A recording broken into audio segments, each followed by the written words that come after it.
कुठे चाललो आपण? आठवल्या बहिणीला. तर मंडळी आता आम्ही चाललोय सुक्याच्या टोकाला ट्रेकिंगला. त्यालाच घाटावला बहिणी म्हणतो. दाखवतो कुठे. ट्रेकिंगला जायचं होतं म्हणून सकाळी लवकरच निघालो. जाताना वाटेमध्ये बाबा भेटले, मग त्यांचा आशीर्वाद घेतला आणि आप्पा आणि मी ट्रेकिंगसाठी निघालो.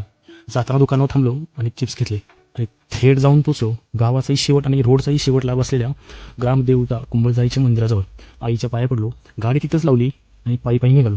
आता तुम्ही म्हणाल की दोघंच ट्रेकला चाललाय का? तर असा विषय नाही आहे. बाकीची टीम आम्हाला या कात्रेट वस्तीजवळ भेटणार होते असं ठरलं होतं.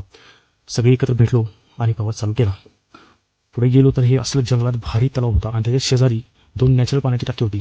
सुरुवातीलाच एवढं भारी वातावरण होतं ना, मग शेवट किती भारी असेल म्हणून मला काय राहवलं नाही आणि विचारून टाकलं. किती किलोमीटर आहे अजून? तिला एक काठी घ्यावी म्हटलं आणि भेटली. तिथं अविस्मरणीय ट्रेकिंगचा अनुभव घ्यायला चालवला आहे आपण. हे जंगल जेवढं बाहेरून सुंदर दिसतं त्यापेक्षा आतून भयंकर असतं, म्हणून प्रत्येक पाऊल हे जपून टाकावं लागतं. तशा बऱ्याच नैसर्गिक अडचणी येत होत्या, पण आम्ही आमचा जोश काय कमी पडू दिला नाही. पहिले बाबाच्या नावानं पडत धडपडत जाऊन पोचलो ओढ्या शेजारी असणाऱ्या हिरडोशी मातीजवळ. हिरडोशी मातीला हात जोडले आणि प्रवास सुरू केला. ही तिथे बराच वेळ झाला डोक्यावर टोपी घेऊन चालली होती. मग म्हटलं विचारावं नक्की टोप कशासाठी घेतला. जेवण बनवायला लगेच टोपीच्या डोक्यावर माझ्या डोक्यावर घेतलं. म्हटलं आपल्या पार्टीमध्ये नाव सामील झालं पाहिजे. थोडं पुढे गेलो की बजरंग बलीचं दर्शन झालं. दमलो होतो, म्हटलं थोडं मिनरल वॉटर प्यावं. हा छोटा लाडू आमच्यासाठी वाट बनवून देतो. आमची ही टीम बऱ्याच अडचणींचा सामना करत करत जवळजवळ आम्ही पोहोचलोच होतो. त्यामुळे सर्वांच्या चेहऱ्यावर वेगळाच आनंद होता. आमचा प्रवास आता संपला याचं आश्वासन हा भगवा देत होता.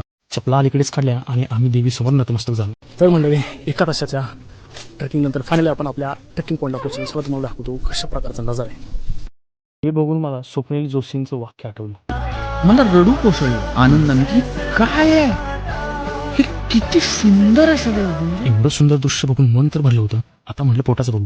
सर्वांनी चिप्स खाल्ले, मग साफसफाईला सुरुवात केली. चूल बनवून देवासाठी नैवेद्याची तयारी सुरू केली. आम्ही मात्र पाण्याची सोय करायची जबाबदारी हाती घेतली. वरच्या बाजूला नैसर्गिक पाण्याची टाकी होती. पहिलं तर या छोट्या पुजारी काकांना आंघोळ घालून घेतली आणि मग आम्ही पाणी घेऊन निघालो. पोहोचलो तोपर्यंत बाकी मंडळींनी जेवणाची तयारी केली होती. आधी विठोबा मग पोटोबा या सूत्राने पुजाऱ्यांनी देवांना पहिली आंघोळ घातली. पूजा करून नैवेद्य दाखवला. आता म्हटलं पोटोबाचं बघावं. आमचे हे मास्टर शेफ झणझणीत मसाले भात बनवायच्या तयारीला लागले होते. आज्या पण मागून हळूहळू काठी टेकत आमच्यापर्यंत पोहोचले. भात शिजपर्यंत म्हटलं थोडं फिरून घ्यावं. बघतो तर काय कोणीतरी पाण्याची बॉटल टाकली होती आणि ती अजूनही तशीच होती. माझी विनंती आहे सर्व ट्रेकर्सला, जर तुम्ही येत असाल ट्रेकिंगसाठी तर आणलेल्या वस्तू पुन्हा रिटर्न न्यायची जबाबदारी स्वतःच घ्यावी. भात शिजला होता, मग आजीने घेतला लगेच वाढायला. मस्त टेस्टी भात झाला होता. सर्वांनी पोटभर जेवण केलं. मग आम्ही देवीचा जयघोष करून परतीचा प्रवास सुरू केला.